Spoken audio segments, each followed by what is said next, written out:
अब सवाल उठता है, अंतर्राज्यीय प्रवास क्या है?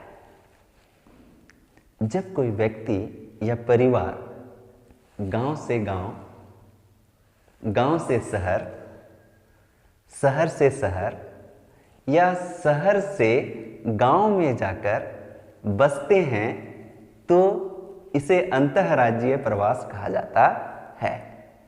अंतर्राज्यीय प्रवास अपने ही राज्य के अंदर होता है। अंतर्राज्यीय प्रवास कितने प्रकार के होते हैं? अंतर्राज्यीय प्रवास जो है उसकी 4 धाराएं हैं और इन 4 धाराओं के आधार पर अंतर्राज्यीय प्रवास को 4 प्रकार का बताया जाता है। पहला, गांव से गांव की ओर प्रवास। दूसरा, गांव से शहर की ओर प्रवास। तीसरा, शहर से शहर की ओर प्रवास। और चौथा, शहर से गांव की ओर प्रवास। अंतर्राज्यीय प्रवास की पहली धारा है गांव से गांव की ओर प्रवास।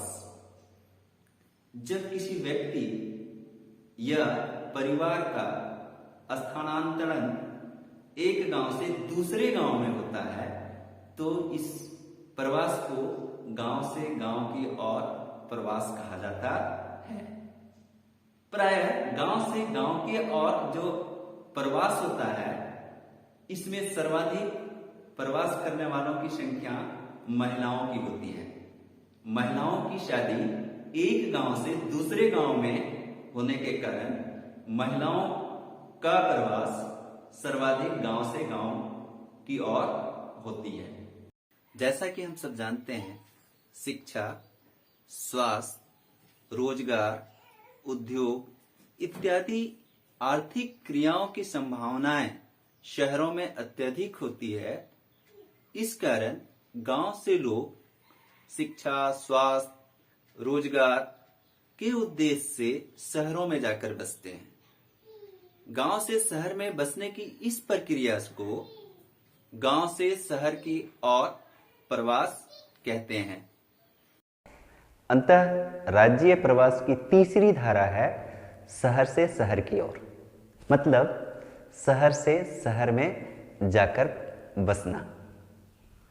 प्रायः सामाजिक, राजनीतिक, आर्थिक या व्यावसायिक कारणों से लोग एक शहर को छोड़कर दूसरे शहर में जाकर बसते हैं और इस तरह के बसाव को शहर की और शहर का प्रवास कहा जाता है।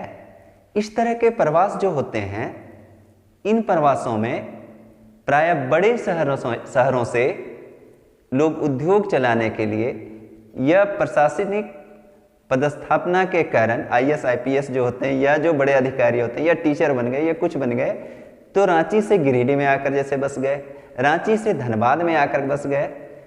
तो इस तरह का प्रवास जो है सो शहर से शहर में प्रवास कहलाता है।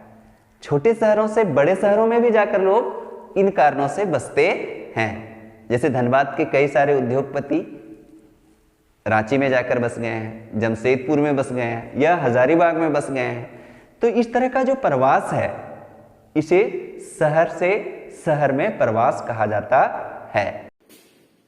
अंतर्राज्यीय प्रवास की चौथी धारा है शहर से गांव की ओर प्रवास। आर्थिक तंगी, महामारी, रहने के जगह की कमी, तंग बस्ती, महामारी या रोजगार, जैसे सरकारी नौकरी कोई बन गया, शिक्षक है, शहर का रहने वाला गांव में जाकर के बसता है, तो इस तरह के बसाव को शहर से गांव की ओर बसाव कहलाता है।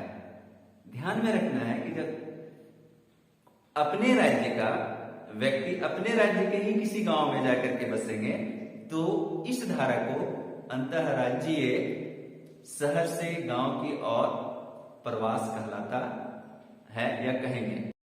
शिक्षा, व्यवसाय, उद्योग या अन्य आर्थिक क्रियाकलाप के उद्देश्य से जब कोई व्यक्ति या परिवार अपने राज्य को छोड़कर दूसरे राज्य में बस जाते हैं, तो एक राज्य से दूसरे राज्य लेकिन अपने देश के अंदर ही बसते हैं, तो इसे अंतरराज्यीय प्रवास कहते हैं। उदाहरण के लिए झारखंड से कोई व्यक्ति जाकर गुजरात में अपने उद्योग को लगातार वहीं रह जाता है, तो उस व्यक्ति का प्रवास अंतरराज्यीय प्रवास कहलाता है। हम अपने आसपास देखते हैं कि कुछ लोग बिहार से, कुछ उत्तर प्रदेश से, कुछ उड़ीसा से या अन्य राज्यों से उद्योग, नौकरी, व्यवसाय के लिए आते हैं और यहाँ बस जाते हैं। इस प्रकार के व्यवसाय को अंतरराज्यीय प्रवास कहते हैं। जब कोई व्यक्ति शिक्षा, स्वास्थ्य या अन्य व्यावसायिक कारणों से अपने देश को छोड़कर दूसरे देश में जाकर बस जाते हैं, तो इस तरह के बसाव को अंतरराष्ट्रीय प्रवास कहते हैं। ध्यान में रखना है कि अंतरराष्ट्रीय प्रवास जो होता है वह एक देश से दूसरे देश में होता है।